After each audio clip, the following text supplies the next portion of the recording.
Olá, alunos! Essa aula é uma das aulas mais interessantes e considerada aí uma das essenciais para o planejamento do treinamento desportivo. É uma aula sobre os princípios do treinamento desportivo que vocês vão verificar nesse momento. Fiquem ligados, segue a vinheta.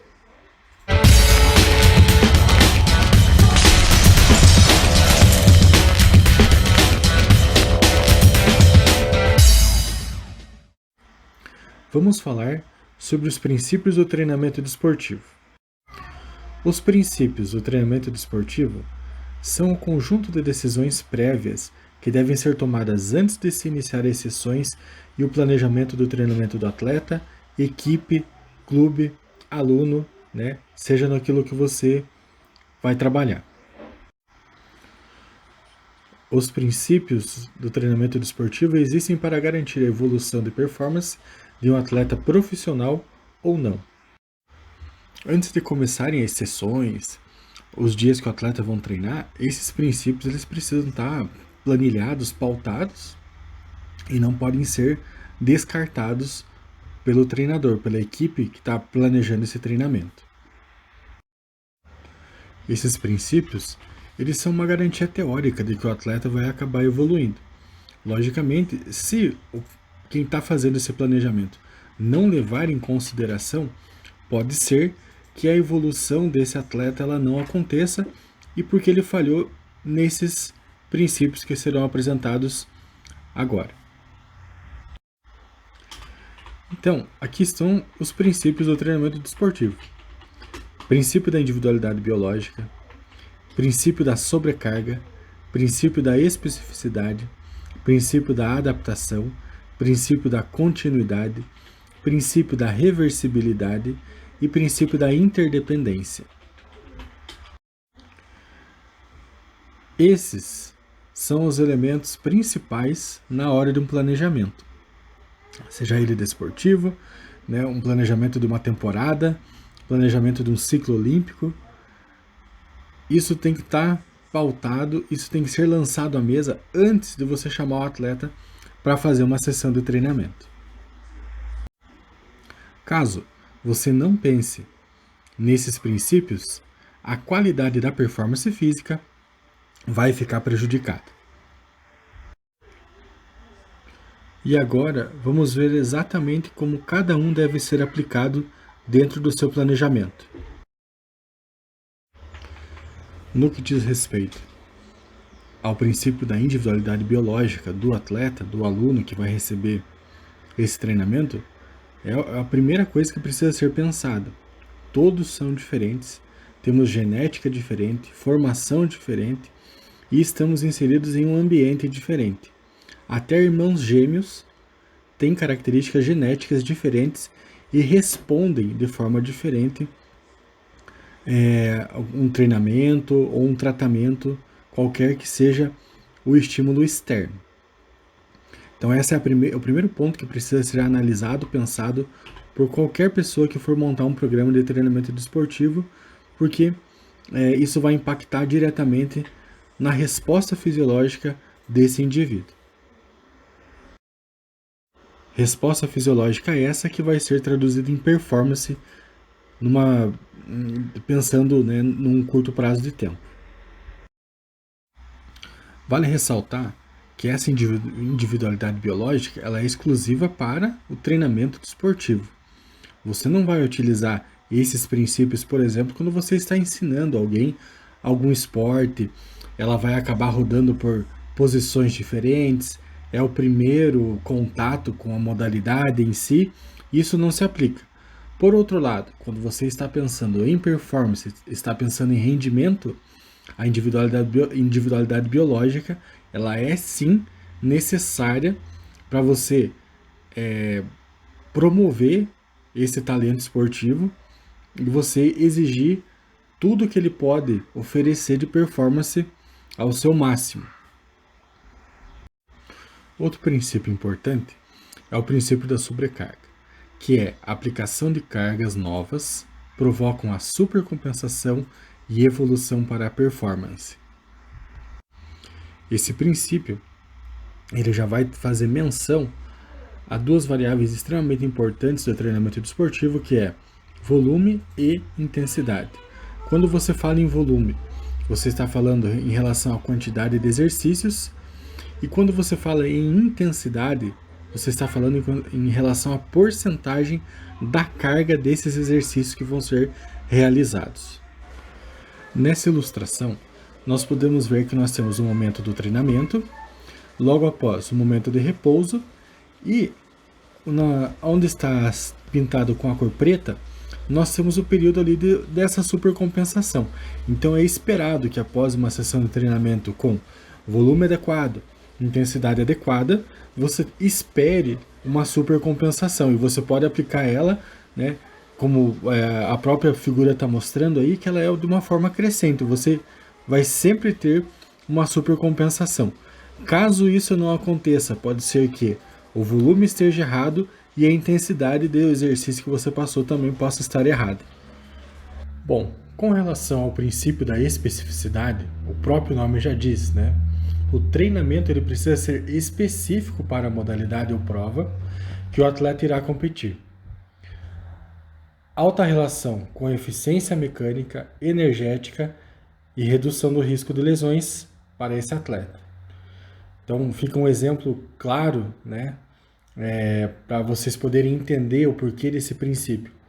Qual a necessidade de um ciclista treinar, né, fazer uma sessão da modalidade da arte marcial boxe, por exemplo?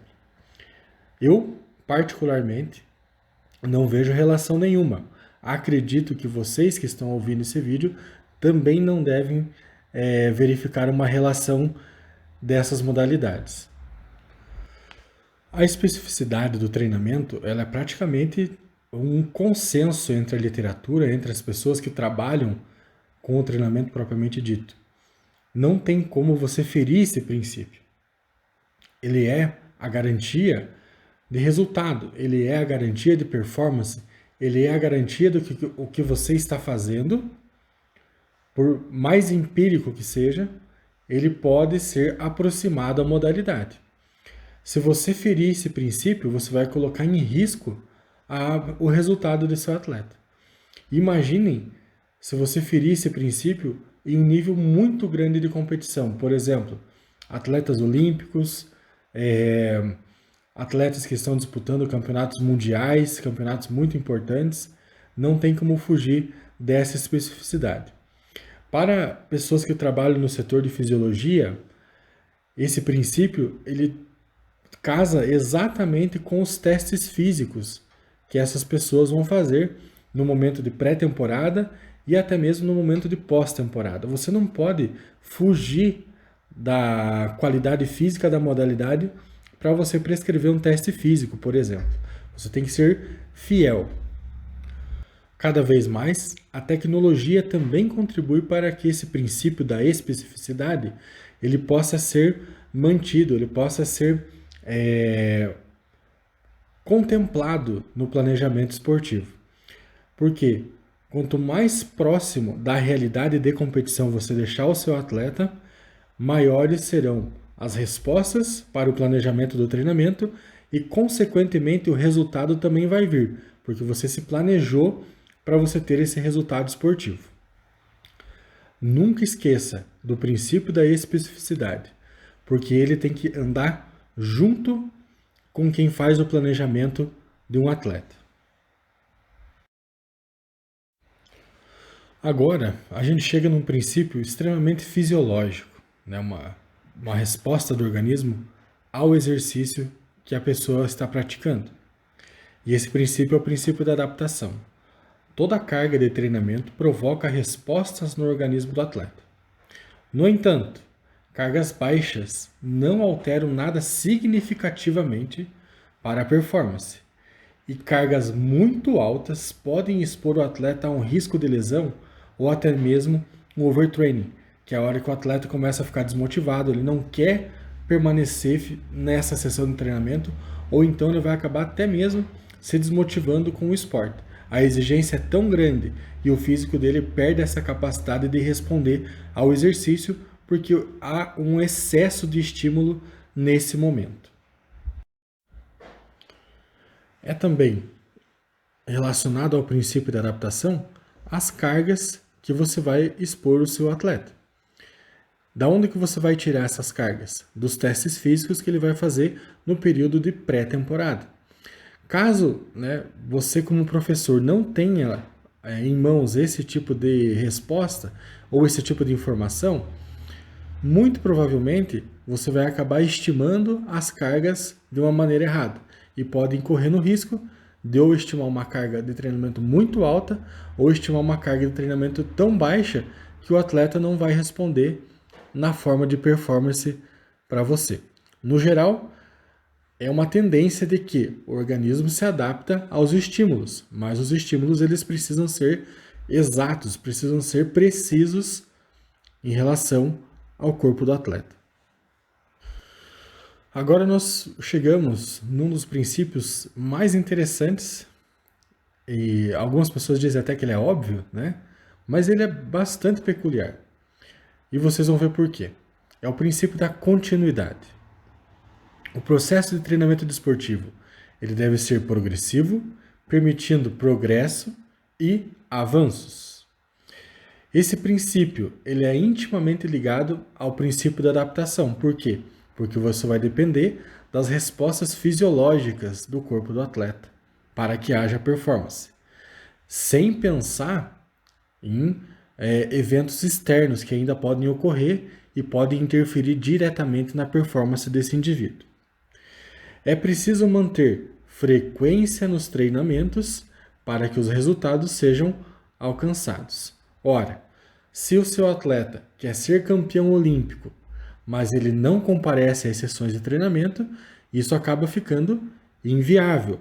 Por maior que seja o talento esportivo, por melhor que seja o planejamento, por melhor que seja a genética desse atleta, ele precisa treinar com frequência para que ele alcance esses resultados. Antigamente poderia até ser que acontecesse de um atleta muito bom chegar e com pouco treinamento ele já se despontasse no cenário mundial. Mas atualmente isso não acontece mais. Ou então, se acontecer, são raríssimas exceções. E por que não acontece? Todo mundo está ligado, está todo mundo antenado, está sabendo o que acontece. Todo mundo investe muito dinheiro no esporte. A tecnologia é altíssima, os investimentos são muito altos para a melhora de performance de milésimos de segundo. Você imagine o quanto que é exigido para um atleta que ele compareça aos treinos. Está tudo certo, tecnologia, melhor treinador, melhor clube, melhor equipamento esportivo, mas precisa que o seu atleta entenda que ele precisa treinar. Antecipando algumas teorias ainda do próprio treinamento desportivo que vão acabar interferindo no princípio da continuidade, modalidades que têm atletas com altos índices esportivos, são modalidades muito populares, que já fazem parte da cultura do atleta, é muito mais difícil que você obtenha performance.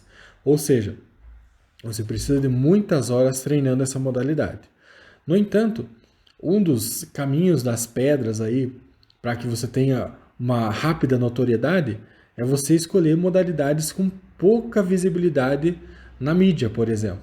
Ou então, que tenham menos atletas fazendo essa modalidade. É uma chance que você tem, né, de você pensar, mas mesmo assim, independente da mais popular e da menos popular, você precisa de um atleta que seja frequente nos treinos, que seja contínuo nos treinos. E a performance ela só vai aparecer em alto nível se o processo de treinamento ele for contínuo. Agora nós vamos falar de um princípio bem importante, principalmente se você está trabalhando com pessoas que estão no altíssimo nível. Por quê? Porque tudo que você investe no atleta, seja ele em treinamento, seja ele em performance, levando para competições, equipamentos, há um efeito. No entanto, esse efeito ele tende a durar enquanto a pessoa permaneça treinando, ou então permaneça competindo numa frequência bem alta. E tem modalidades, por exemplo, que tem um calendário que a pessoa permanece trabalhando com a modalidade. O destreinamento, em função do calendário, ele acaba sendo menor. No entanto, você interrompe o treinamento, seja num período de férias, ou então aconteceu alguma lesão que a pessoa teve que parar de ir às sessões de treinamento, você vai sofrer com o princípio da reversibilidade. Então, quando não há estímulo, o organismo ele tende a voltar às condições iniciais de treinamento. Chamado, de destreinamento, períodos longos de interrupção do treinamento provocam redução desses efeitos e, consequentemente, redução na performance. Professores de educação física, eles trabalham com o ensino das modalidades esportivas para que a pessoa inclua no seu vocabulário motor, na sua cultura corporal do movimento, e eles ainda têm um fator adicional que pode favorecer isso. Qual que é esse fator? Como as crianças elas estão crescendo, então elas vão sofrendo alterações físicas naturais do corpo e elas respondem muito bem a esses estímulos esportivos. Mas isso não vai acontecer se você estiver em um nível maior de competição. No alto nível, 15 dias, a literatura já mostra que 15 dias é suficiente para que as condições de treinamento, as condições físicas, voltem às instâncias iniciais.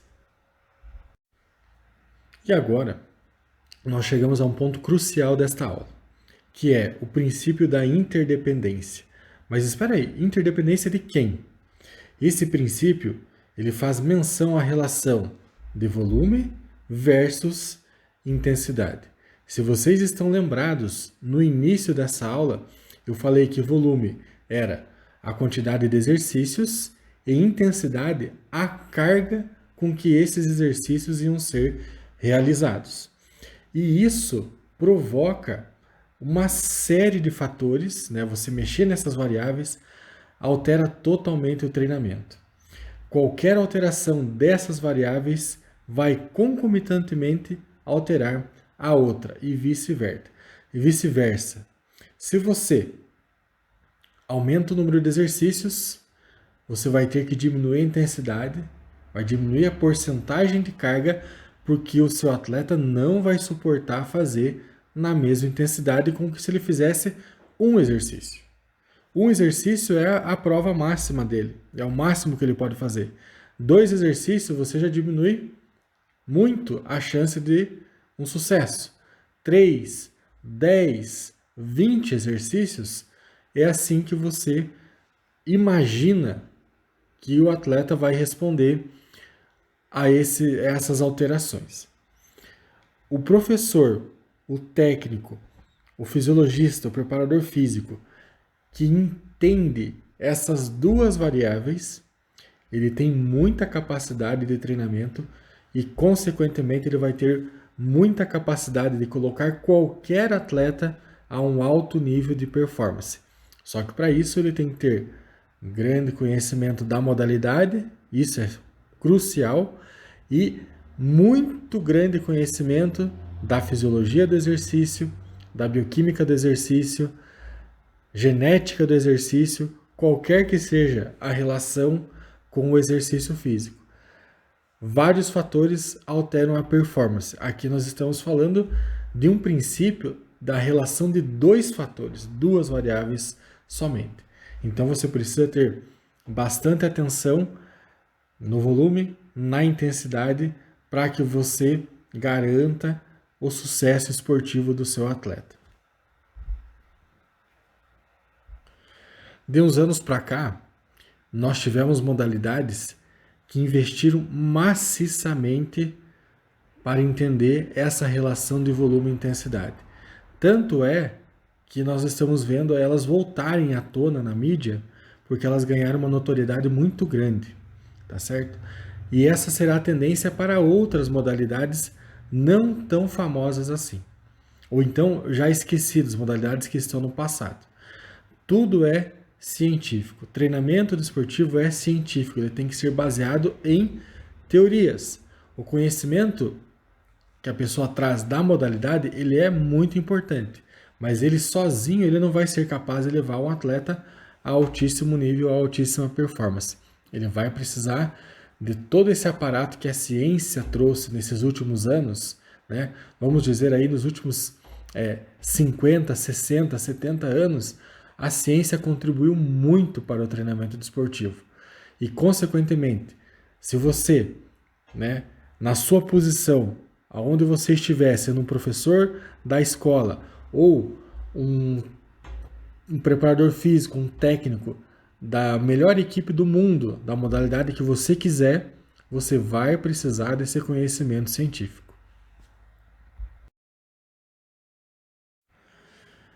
Então, pessoal, eu tenho certeza que vocês devem ter achado esse conteúdo extremamente denso, complexo, cheio de detalhes, com bastante informação.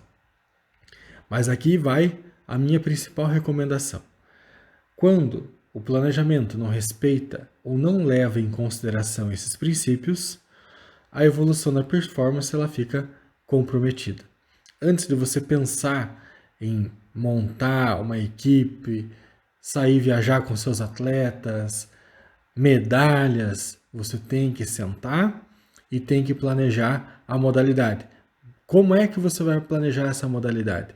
Respeitando os princípios do treinamento desportivo e as características da sua modalidade. Só assim você vai trazer performance, você vai trazer ganhos para o seu atleta.